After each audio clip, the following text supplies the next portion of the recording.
എഡ്ഗേവാറിനെ കോൺഗ്രസ് അധിക്ഷേപിക്കുമ്പോൾ തിരുവനന്തപുരത്ത് ഒരു പ്രധാന റോഡിന് 3 പതിറ്റാണ്ടുകൾക്ക് മുമ്പ് അദ്ദേഹത്തിൻ്റെ പേരിട്ടത് കോൺഗ്രസ് കൗൺസിലർമാരുടെ പിന്തുണയോടെ.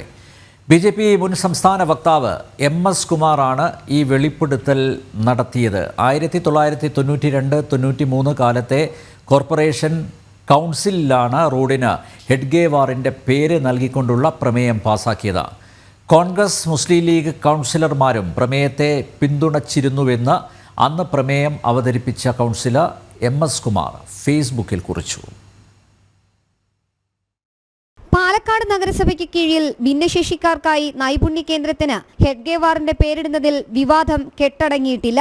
എങ്കിൽ വർഷങ്ങൾക്ക് മുൻപ് തലസ്ഥാന നഗരിയിൽ ഹെഡ്ഗേവാറിന്റെ പേര് ആലേഖനം ചെയ്ത ഒരു റോഡ് ഉണ്ടായിരുന്നു. തിരുവനന്തപുരം നഗരസഭാ പരിധിയിൽ ഹെഡ്ഗേവാർ റോഡ് ഉണ്ടെന്ന് BJP മുൻ സംസ്ഥാന വക്താവ് MS കുമാർ ഫേസ്ബുക്കിൽ കുറിച്ചു.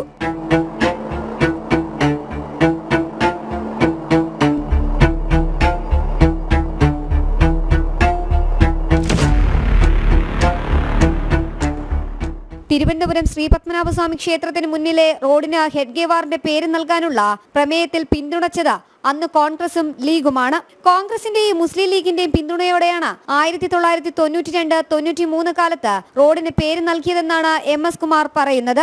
LDFന്റെ എതിർപ്പ് അവഗണിച്ചായിരുന്നു പ്രമേയം പാസാക്കിയത്. നടന്നത് പച്ചയായ സത്യമെന്ന് CPIM നേതാക്കളും സമ്മതിക്കുന്നുണ്ട്. ഇതിനിടയിലാണ് പേരിന്റെ പേരിൽ പോര് കോൺഗ്രസ് നടത്തുന്നത്. ജനം, തിരുവനന്തപുരം.